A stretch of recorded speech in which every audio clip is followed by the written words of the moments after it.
So I want to welcome everybody to the Get Rare Aware campaign. This is the third in a series of 6 webinars that we will be hosting. And I guess in terms of the series of 6, it's just kind of dividing up the country along the lines of the new Sláinte Care regional health areas, just so that we can manage numbers and expectations and things like that. So while we have different speakers at each of the webinars, and therefore the content will be a little bit different, the message is the same, that we really want people to get rare aware.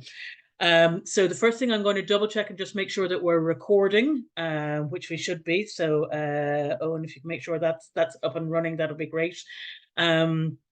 And then there is also the Q&A function if you do have any questions.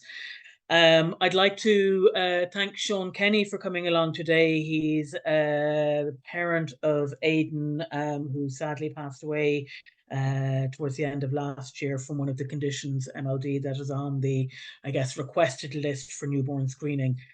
So he will speak with us about why he feels newborn screening is so important. I would also like to thank Rosh, our project partner for the Get Rare Aware campaign. So the purpose of the campaign, the overall purpose of the campaign is, as it says on the tin, get rare aware. We're trying to raise the profile of rare diseases right across the country, across everybody, and in particular across our politicians, our senators, our TDs, any elected officials, that they have a better understanding and knowledge of the rare disease community, I guess the number of people living with rare diseases, the challenges that people face, be those challenges with the healthcare system or challenges in other walks of life, with transport, with access to education, any of those things. So I guess our mantra is that everybody would when they're coming into making a decision or in a meeting or something, that they would have on their shoulder somebody shouting, what about the rare community? What about the rare community? Have you thought about the impact that this might have on them? So this is the second year of the Get Rare Aware campaign, and I would have to say we were reasonably happy with how things went last year. We had over 6,000 emails sent to elected officials. There was 50 parliamentary questions addressed to the Minister for Health, and a number of leaders' questions have since been added to that list as well. I'm hoping that this year we can do even better. This is particularly important given I guess, the stage that we're at in terms of elections coming up within the next 6 to 9 months. I guess there will be a general election, and obviously we have the local and European elections at the beginning of June. And if you do see the local candidates that we're not as I guess engaged with, but definitely the European candidates, if anybody knocks on your door, do please tell them that you want them to act for rare diseases at a European level, because as we know, rare diseases being rare means that we have to accumulate, I guess, knowledge and expertise and research right across Europe on different rare conditions.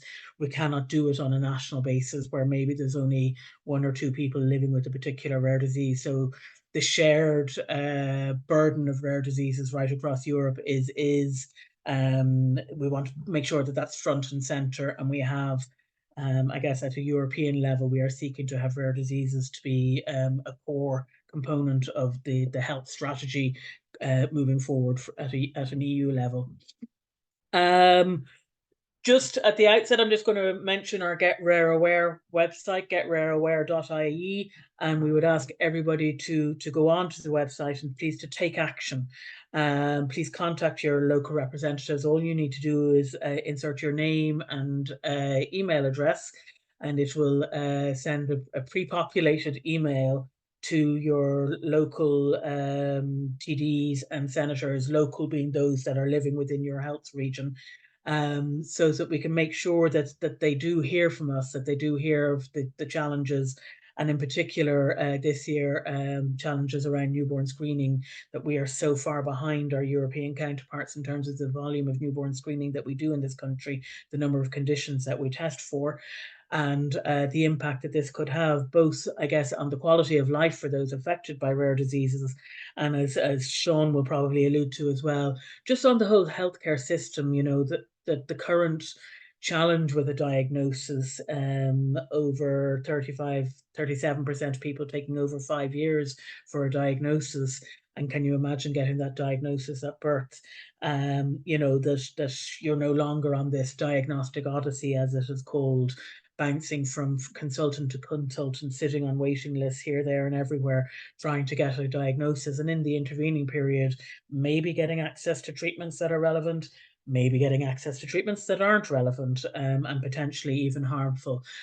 So, there's a lot, I guess, in newborn screening and early diagnosis that not alone benefits the individual affected and their family, but also just the healthcare system in general. So in terms of newborn screening in Ireland, we currently screen for 9 different conditions, and some countries in Europe are screening for 40 plus conditions.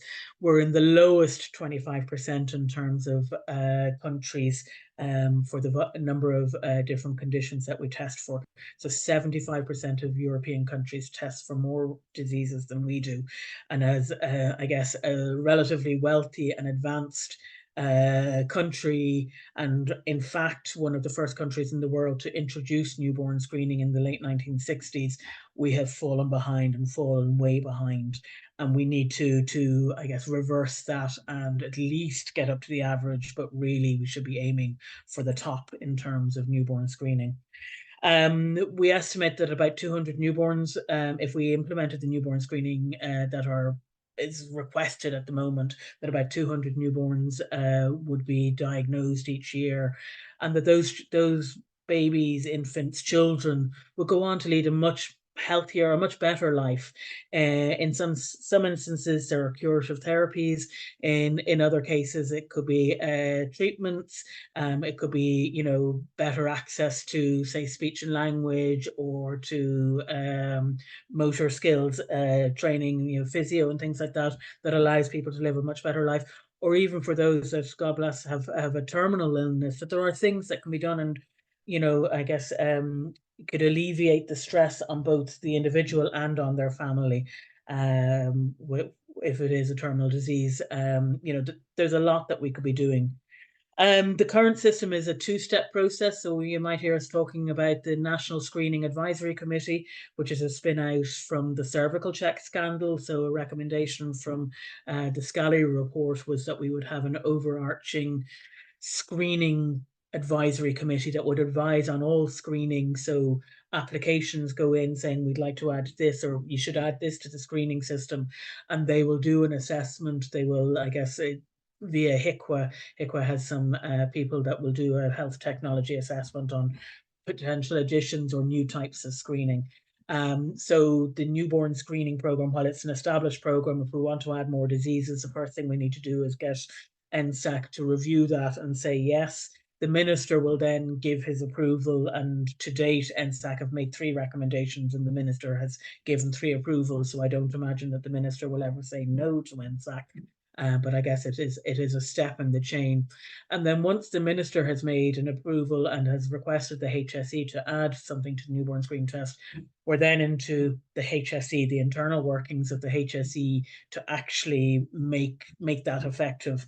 So NSAC was established in 2019. And as I mentioned, since then, there have been 3 rare diseases have been recommended by NSAC, or 3 recommendations have been made by NSAC to add to the newborn screening panel, but only one of those has actually made it into the panel as of yet. 2 others are awaiting implementation with the HSE. And so it shows you kind of like there's a time lag.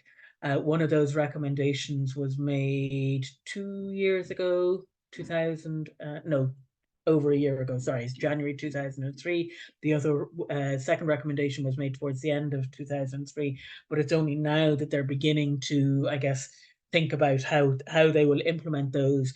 And that's the whole budgeting system. So part of what we will be seeking for will be just continuous I guess, resource, that as recommendations are made, they can pick them up the next week and start thinking and planning and getting them implemented, rather than having to go out and start hiring and looking for resources, looking for budget and things like that.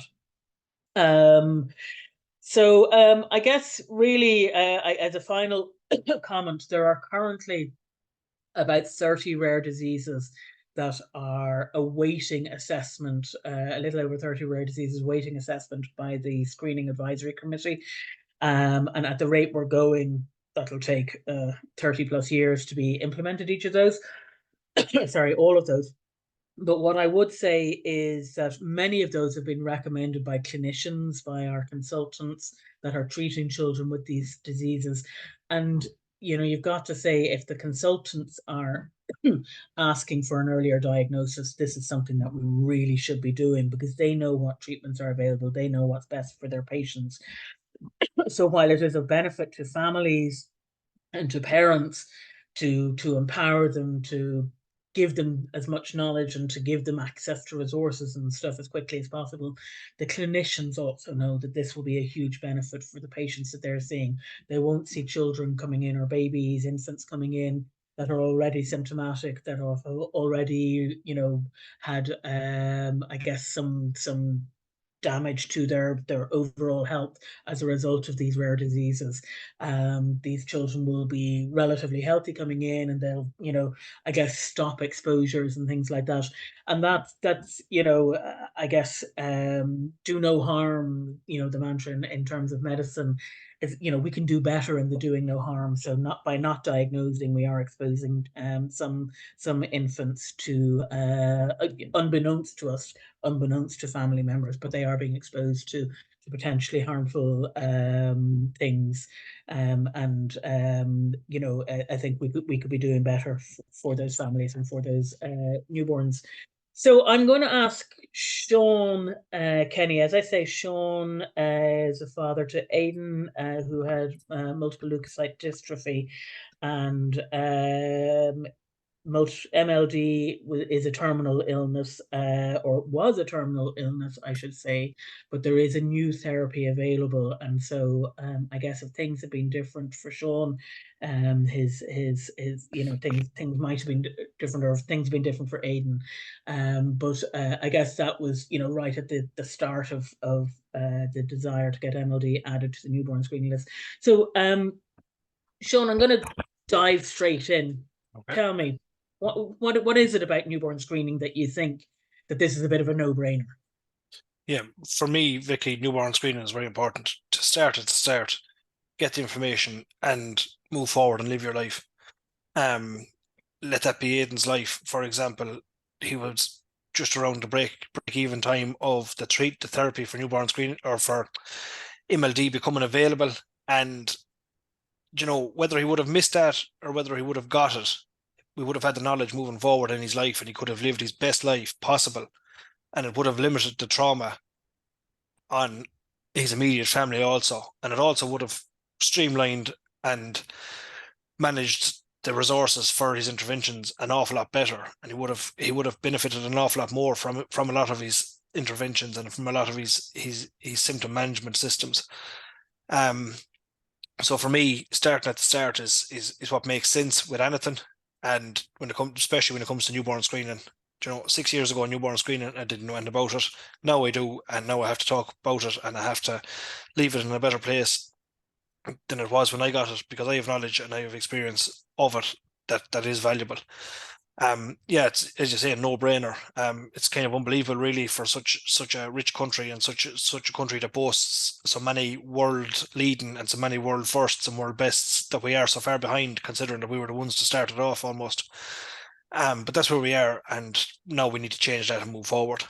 So yeah, that's why that's why I'm here talking today, Vicky, and that's what I see important when it comes to newborn screening. Yeah. So you're saying there, when we spoke earlier, I guess you describe it as, you know, there are children, I guess, that are born at a disadvantage, and by our not implementing more screening, we're really not. I guess we're not giving them the best leg up, and these are some of our most vulnerable citizens, I guess. Mm. Yeah, Vicky. Some of our most vulnerable, and also some of our citizens, I suppose, that will take a lot more mind and a lot more care than any other citizen in the country, and like, admittedly for Aidan, cost a lot to look after. Yeah. And you know, we look to the state at all times for help and for intervention, and it's the state that has to pay. Now, that's a whole other argument or discussion.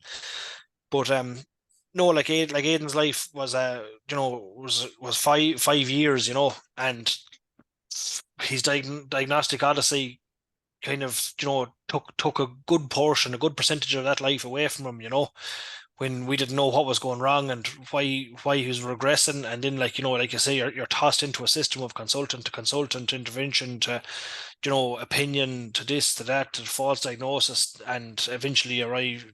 Lucky enough, we arrived at a diagnosis in time that we could enjoy the remainder of his life, and we did, but definitely lost a huge percentage of his life to the diagnostic odyssey. And that's not good enough. All, like, even say, go back to the start where I'm saying whether he would have been eligible for therapy or not, or treatment, or whether it would have saved him or not at that stage, he still lost a huge portion of his life to the diagnosis journey. And even that is unacceptable. And then say skip forward to, he would have been eligible for therapy. Therapies were available. We'd have him here today. He'd be part of Ireland's society. And there's no doubt about it.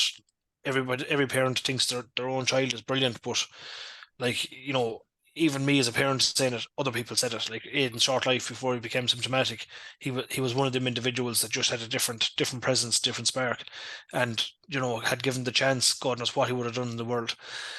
Yeah. So the world missed out on Aiden, and how many more people are we going to miss out on because of lack of implementation of science? Like we're not even on by having newborn screening and by making newborn screening available, we're not on the cutting edge of science. We're actually implementing science that's already there and developed. So it's all these people, all these scientists, all these bodies doing a huge amount of work all over the world, and it's available. It's there to use, relatively cheap, and we're not availing of it. It's pointless. Yeah. And I'm just going to, I guess, one of the ways that this fortunately didn't impact your family, but could have impacted others, was, of course, having more children. And you have two younger siblings for Aidan, Darren, and Emma, Yep. and just there, but by the grace of God, neither of them had MLD, but. You had, I guess with your older child, it is by the grace of God, your second child, you took precautions, or your third child, I should say, Yeah. you took precautions around having a third child. But it's quite shocking to think that something that could be diagnosed at birth can be prevented in future pregnancies, and yet we're not even availing of that. Absolutely. I suppose skip forward and the pressure that's on the genetic services and the amount of people that are waiting, and services are packed out. Of course they are. They don't know what's coming at them. It's all reactive. People are getting diagnoses, and then you have young families looking for genetic services, immediately, because they're planning, they're in the family stage, instead of finding out at the very start. And the service has been able to plan ahead with projected numbers, known on the results of newborn screening tests. But no, for us, yeah, we our Aiden's MLD is autosomal recessive genetic, just like cystic fibrosis. And we were looking at Darren as a 4-month-old at the same time as we were finding out that Aiden, age 2.5, had this. Was Darren affected? And if he was, are we already too late? Is he subtly showing symptoms under examination that would make him ineligible for therapy? And lucky enough for Darren, he wasn't. And that's only looked like. And even a close friends of mine haven't been so lucky in that instance. And for Emma, then, we had the knowledge, we had the power, so we're young, we're not that young, we were still at the family age, and we were considering expanding our family. And because we had the knowledge, we had the power, and we were able to manage the risks involved. Like everything in life, when you have the knowledge and the data and the power, you can manage the risk. So we managed the risk through genetic services that were available, lucky enough, because we knew what we had, knew what we were dealing with, and we were pushing for the use of the services, and we managed the pregnancy. And lucky enough, Emma was born unaffected. And I suppose not lucky, I suppose, calculated risk, and the using the services properly. But Yeah. that's what no one gave us. It gave us the chance to make sure that Emma was born healthy. And Yeah. that's why newborn screening is important. Like, and I even did a small desktop exercise, Vicky, and on the risk of MLD to a family and how it could, how potentially it could lead to the death of up to 4 kids within the same family. And just a quick desktop exercise based on a 9 month pregnancy. I suppose the first month, like, so say, call it 10 months if you like, and obviously then you're going to have a few, what would you call it, assumptions. So some of my assumptions are, I suppose, are fairly far fetched, but they're not beyond belief. One of the assumptions is that the mother will fall pregnant within 1 month of delivery of the baby. So within 1 month of the first one, of the second one, of the third one, and say having 4 babies. So, and it assumes that all babies are affected by MLD, which is a fairly, if I can stretch the imagination, but it is a possibility. The numbers are there, and it is a possibility. So you're talking, and another assumption is that all pregnancies are single pregnancies, not twins, not triplets. So then, if you go across the age it took Aidan to get his diagnosis and the time frame, so the family could potentially have 4 kids, okay? And by the time the first one comes symptomatic and goes into diagnostic odyssey, am I saying that right, Vicky? Diagnostic odyssey. It's a phrase that I hadn't heard Yeah, before, yeah, yeah. but No, it's it makes that's a how lot of it's sense. described. Yes, So, it's a journey. yeah, it is definitely a journey. But they based on our diagnostic odyssey, right? A family that could potentially have 4 kids. By the time the oldest is diagnosed, the first one, or sorry, by the time the oldest is diagnosed, the youngest could potentially be subtly showing symptoms under examination, but may not be, okay? And if they're not, they could get a therapy and be saved. But if they are showing subtle symptoms and they're ineligible for the therapy, you could be potentially looking at 4 kids dying unnecessarily. And Yeah, before they die, they have to be managed, and their symptoms have to be managed. And that's a hell of a thing to have to do, and it's going to cost the state a lot. yeah, And it's all avoidable. Like with a simple newborn screening test, it's avoidable. Like, and throw in the little bit of a curveball there, like maybe the second pregnancy is twins. Then you don't have to be falling. Then for my exercise to make sense, you don't have to be falling pregnant within a month of giving birth. It could be 6 months later, and like that's very very plausible. That like happens, loads. The old phrase yeah. Irish twins, Well, and well, we know there are lots of examples of two siblings in one family. yeah, well, second Um, born, like the second born yeah, is there's huge. There's any amount of examples. Like even when it comes to yeah, cystic fibrosis, there's huge amount of examples. But like say, stretch it out to the max, like, and you could potentially be talking about 4 lives, yeah, and like that's tremendously sad. It's tremendously expensive, and yeah, yeah. it's easily avoidable.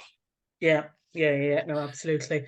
And I know having spoken with you, Sean, and you've I guess become involved in the rare disease patient forum, for the development of the new strategy, and have spoken at that quite eloquently.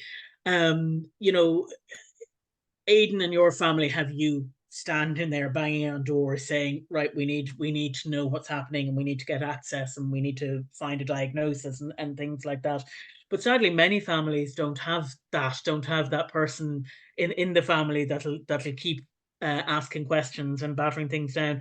And I guess really newborn screening maybe is a way of leveling that playing field a little bit for our newborns, that if you are somebody who might become symptomatic at 6 months or a year or 2 years, that you do, if you've been screened in newborn screening, then you're in the system, then you're given access to that care, that Yeah, that I guess we're leveling the playing field a little bit to make sure that we're catching as many children as possible and giving them the treatment and the best care possible as early as possible in their lives.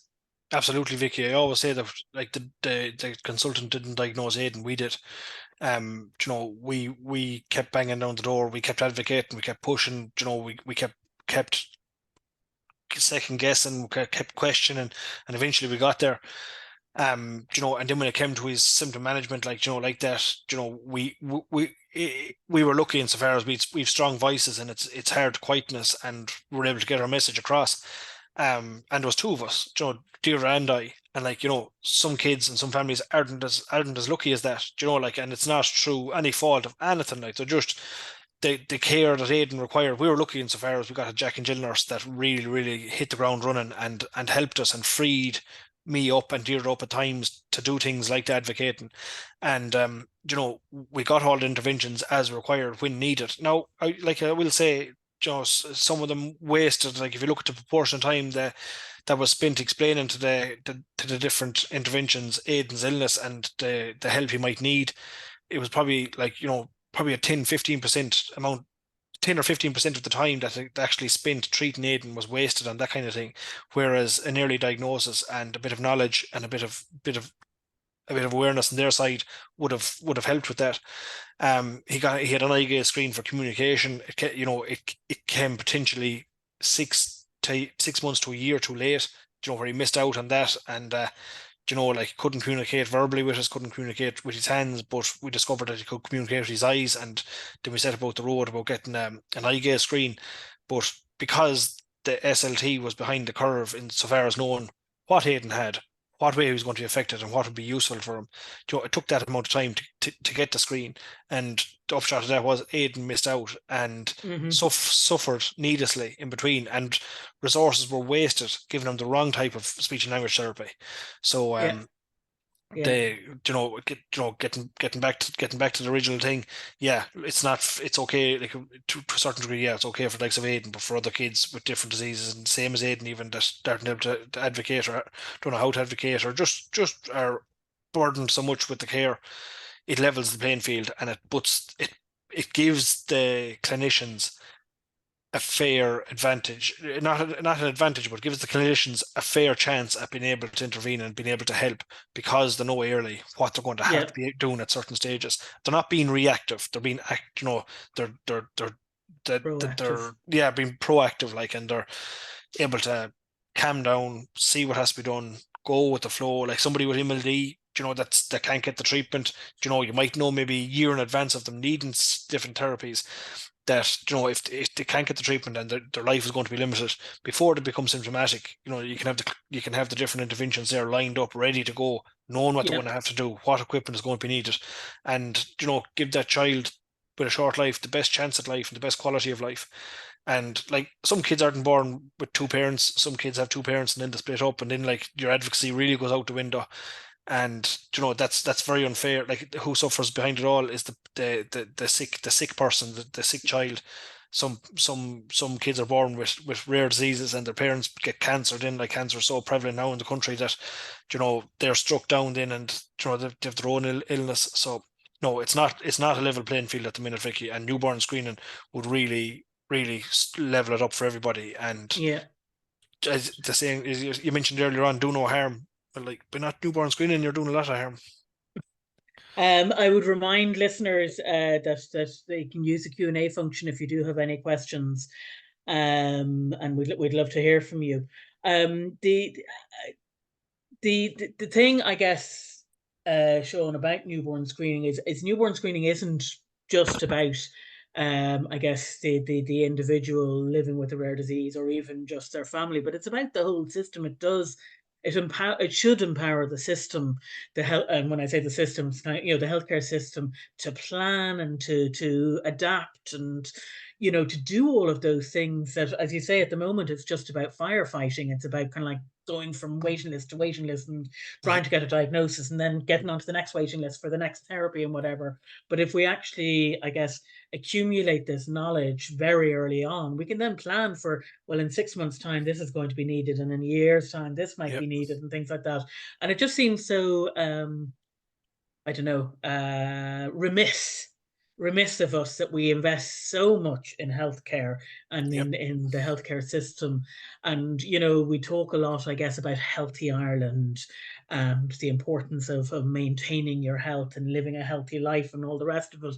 But yes, when somebody is living with a rare disease, we're doing nothing to kind of say, right, how can we make their lives as healthy as possible? What can we do? And it just seems a little bit backwards, really. Absolutely, Vicky. Totally backwards. And I suppose, no fault of the clinicians. Like, if you think about anything, a doctor is only used to kind of reacting to what he sees in front of him, and kind of, sometimes they might have a bit of information on the file from a previous illness, or from a different hospital and things like that, and the nurses, like, to react to the situation that's in front of them, and that's kind of the way the system has always been. Somebody gets sick and then you call the doctor comes, what happens? But now we're in an information age where information is power, and the more information we have, the better. And like, especially if it really creates a file and says this child has MLD, and they're not eligible for therapy, the therapy isn't going to save their lives, but in 2 years' time they're going to be paralyzed and need a peg. You can create the waiting list. You can line them up instead of kids now needing pegs that they're going to need for the rest of their short lives, and being placed in a waiting list, and as they deteriorate, becoming weaker and weaker, and more high risk for operations, and their quality of life deteriorating as they wait for something as simple as a peg. So things like that, yeah, knowledge is power, and take it out of the doctor's hands and put it into the coordinators and into the project manager's hands, if you like. Yeah. And if they don't have the knowledge and they don't know what's coming down the line, how can you expect them to be ready? Yeah. You can't, like, and where I see newborn screening, and I kind of, really kind of, as a realist, I think it's a really, really good thing, and I think the boundaries for it there's no boundaries. It's limitless what can be done with it. Like, for example, like, even down the line, inherited genetic cancers, like, that are there waiting, maybe you can be screened for them, maybe your Parkinson's, your motor neurons, things like that. Like, maybe you mightn't want to find out about it as a week-old baby, but maybe that information can be there, it can be used, and at a certain point in life, when the owner of that information is capable of using it and going forward with it and making value out of it, can access it. So there's huge potential for newborn screening, and there's huge, what would I say, like, a benefit to everybody and the world and society. Insofar as, like, I'm sitting here, there's a picture of me, Aidan, and Tomas, who would be my first cousin and my best friend. So we're like brothers, really, in 2021, and the three of us are there during COVID times, and we had a bit. Tomas used to kind of be in our bubble, so he'd come up to the house, and the three of us are there in the picture, and two of them are gone now. Tomas is gone, and Aidan is gone. Tomas got cancer in his pancreas, and he died, and Aidan had MLD. But in the picture, the three of us were there, and there wasn't three happier people in the whole world. Like, we were three musketeers, like, and the picture tells that. But I'm sitting here now, like, and I'm thinking, what have I got that I don't know about yet? And like, if I knew about it, like, fair enough, like, it might actually worry me, like, and I might lose time where I'm carefree. But I could be a bit reactive. I could be looking for therapies. I could be looking for treatments. No, I mightn't have anything, but I am sitting here thinking, Jeannie, if I had like the equivalent of a newborn screening, maybe a midlife screening or something like that, that might point out that, Jeannie, you're at high risk of a certain type of cancer. Maybe I wouldn't have to go through what Tomas went through and suffer and die, and in pain and in misery, like, as a 36-year-old. Like, he was 36, and what do you call it? So with screening is everything. It's the power, it's the knowledge, and where it's where the value is, and the health service can really, really plan ahead and streamline and just be a lot better, a lot more, what would I say, better use of resources, not wasting as much money. Yeah.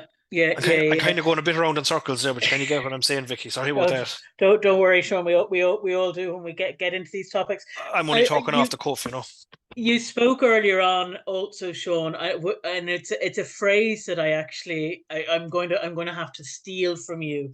And you were specifically referring to MLD, but I think we could plug in any of the rare diseases that are on the newborn screening list, or a good many of them. MLD is today where CF was yesterday.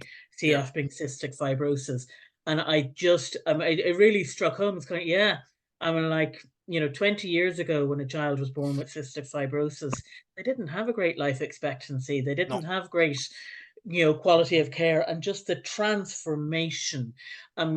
We recently, so we had at a meeting, maybe about 6 months ago, somebody living with cystic fibrosis who was speaking about, the challenges that they face today now around how do I get a mortgage? Why do I need to invest in a pension?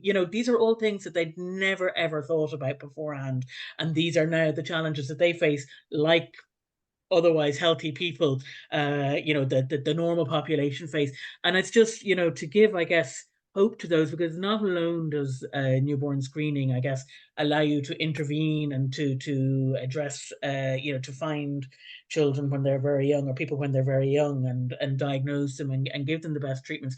It also enables all this other research piece that needs to happen to enable more treatments to be made available, to enable development and things like that. And it's just, it's so profound, I guess, the benefits that could potentially be coming from a full newborn screening, panel, I guess.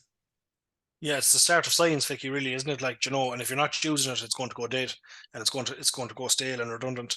And it really is the start, like, the detection and implementation of treatments. And like yeah, MLD today, CF MLD is the CF of yesterday. And Yeah, what do you call it?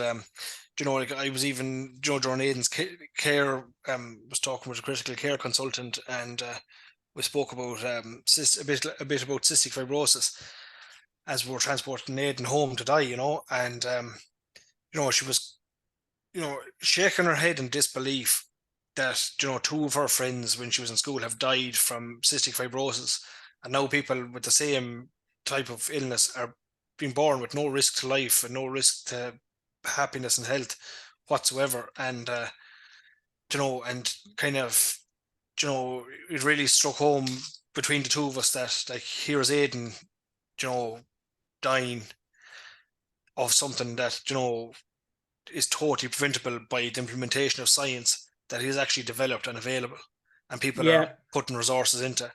And, like, yeah, we're not in the 1940s, like, we're not in a third world country.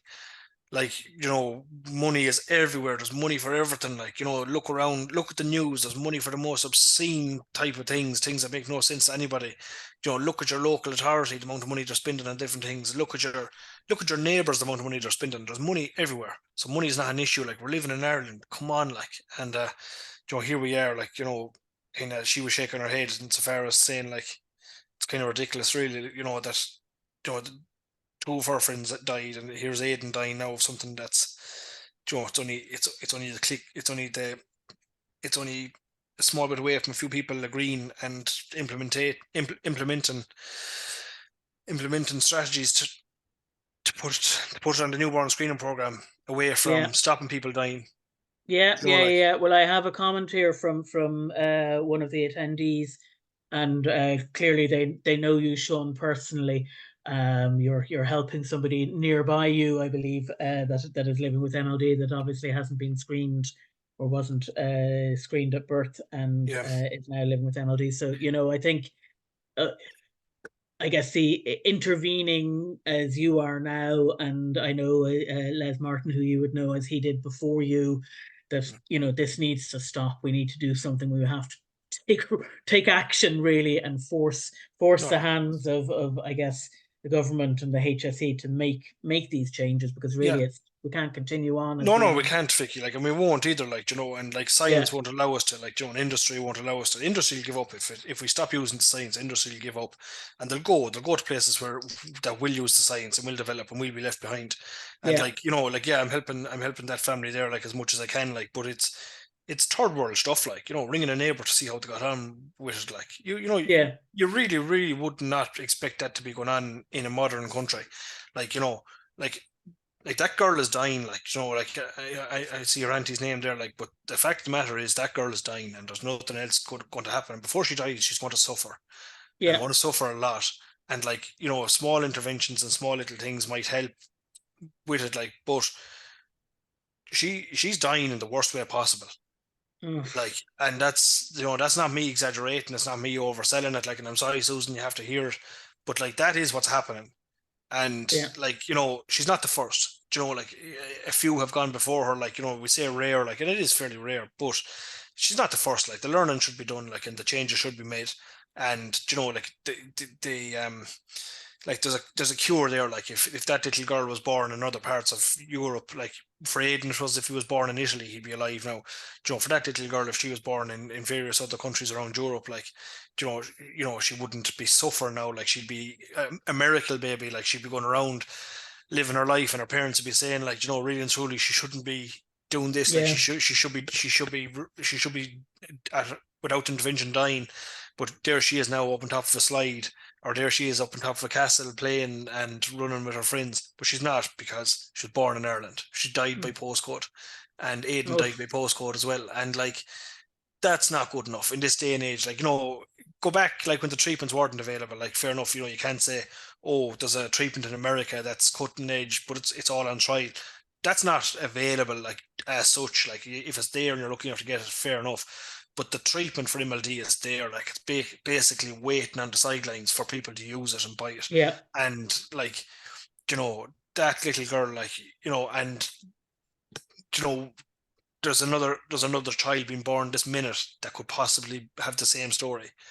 And what am I going to do? Try and contact them to try and help them, to try and make sure that the child doesn't suffer more than they need to, or the family don't suffer more than they're going to. Like that's not good enough.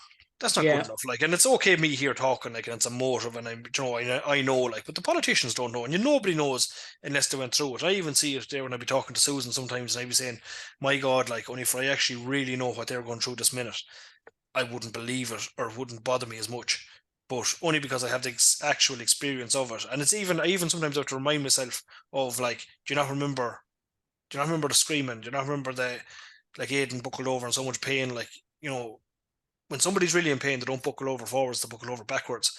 Yeah. And like I remember seeing him numerous times buckled over backwards, and I was like, oh, Jesus Christ, what's going to happen here? He's going to break, and like Yeah. that, Yeah. and pain, like a little child, like, and and treatments available, and and the clinicians scratching their heads and wondering how they're going to intervene because they don't know what they're dealing with because they got the information late. I know. I know. Anyway, listen, Sorry, Vicky, Sean. I went down a bit of a rabbit hole there. Well, no, but I mean, like, I think sometimes you do, do they hear it? And, it's, as you say, it's not an anecdotal story anymore. It's not your story. You now know multiple people with this one rare condition Yeah. who could have had a different outcome, and it's kind of like, actually, yeah, we sometimes I feel that the politicians and the health service, the health managers, I guess, they hide behind, well, rare, and so it's not common, and therefore, it's only one or two, and we can't be dealing with that. But these are real lives, they're not. They're really not. It's not that rare. I'm like, we know that there's something around 300,000 in the country, but they're all faced with challenges, and you've just got to Sorry, Vic, we've can I got to just say grasp one? the nettle and do something about it.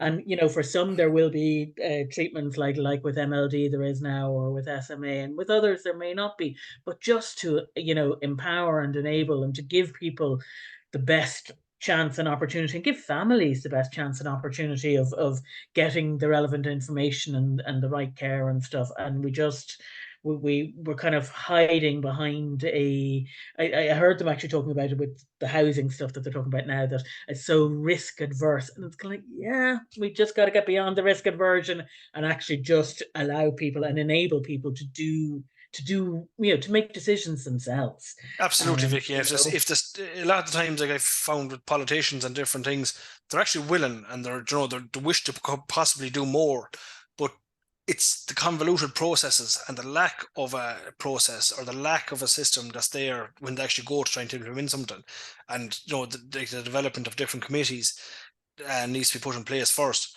And like, the appetite is there, everything is there, but then you skip a bit forward and there's somebody there that works in a lab. They're like, I'm saying this the last 50 years, no one is listening to me. Now I've no staff.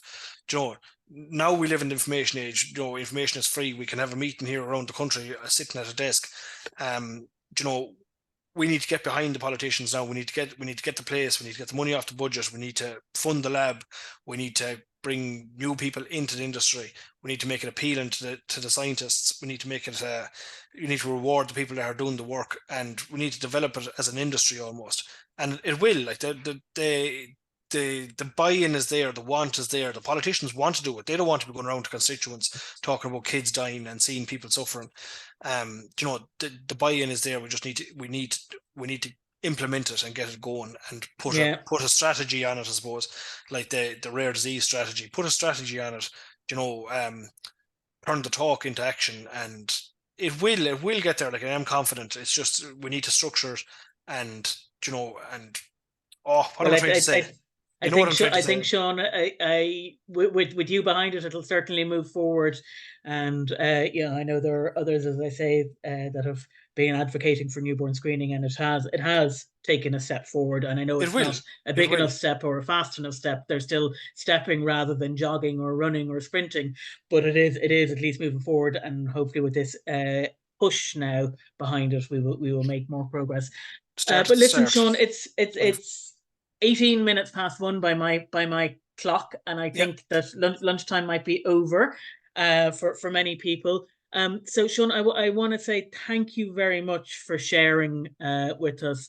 I know it's still for you and your family, it's still early days, and for many of the families with MLD, and obviously for I think you said it was Sandra or somebody anyway, whoever is online with a niece.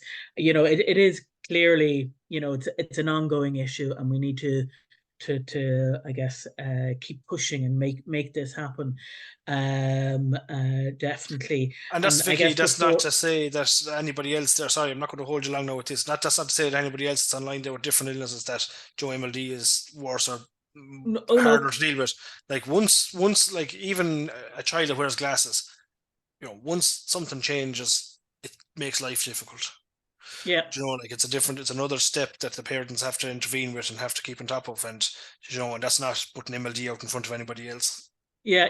I heard, or I read something recently. Actually, a friend of mine whose child was born profoundly deaf and got access to a cochlear implant, and is now hearing and all the rest of it. And she was talking about somebody had sent her a book about we're all dreaming during a pregnancy, or as you're planning pregnancies or whatever, we're all moving to Italy and it's going to be glorious over there and the sun will be shining, and suddenly we end up landing in Helsinki or somewhere completely different, don't speak the language, don't know what's happening. And she was saying, this is how she felt about it. And I was going to actually, I think we'll find that most people end up in Helsinki. We just don't know it. Because, even if it is, that you need glasses or something, the child now feels different to their friends and all the rest of it. So, life is complex, but there are things that we can do to make it a little bit easier and to alleviate some of that complexity, and, to make sure that we all, I guess, lead our best lives. But listen, I'm going to wrap up now. I'm going to remind one thing I want to say, Vicky, there, just as a reaction to that. I'm not going to say any more than I promise. Life is complex, right? But I can talk out of both sides of my mouth with that, because I've seen it with a complexity and without a complexity with an illness such as MLD, and without putting a father's head statement on it, it's a million times more complex with an illness. Yeah, and I've seen it. I've seen it with and without, and it's a million times. It's not even comparable. It's a different existence. Yeah, and it's not a good one. No. Go on, Vicky. Thanks very much. And well, listen, I wanted just to remind people to get Rare Aware. Visit the website getrareaware.ie, and please do take action. Contact your local elected representatives and tell them that you want them to put a push on newborn screening, that we do ramp up the I guess the number of conditions included in the newborn screening panel, and that we do begin to think about future-proofing ourselves. And a reminder that as candidates are knocking on doors in the coming weeks, particularly the European candidates, that the rare community does need to look to Europe for some information and access to research and things like that. And likewise, when the general election is called, which will be over the next 6 to 9 months, you know, it's our opportunity to make sure that every candidate knows that their constituents want them to do something for the rare disease community, and that they better take action for us. So listen, thank you to everybody for coming along today. We really appreciate it. Spread the word, getrareaware.ie. There will be another webinar next week on, I think it's Thursday of next week. And then there are 2 scheduled for June. And if you want more information on any of those webinars, again, they're up on the website, getrareaware.ie. So listen, thank you to everybody for coming along today. Hope that you have learnt something. And I guess, you know, if anybody wants more information or feels as empowered as Sean to just get out there and start talking about their challenges, please do let us know, and we'll fit in everybody. Thank you very much to everybody. Take care, and thanks particularly, Sean. No problem, Vicky, and thanks for letting me get my voice out there and getting the information that I have heard. Absolutely. Right. Talk to you later. Bye-bye, guys.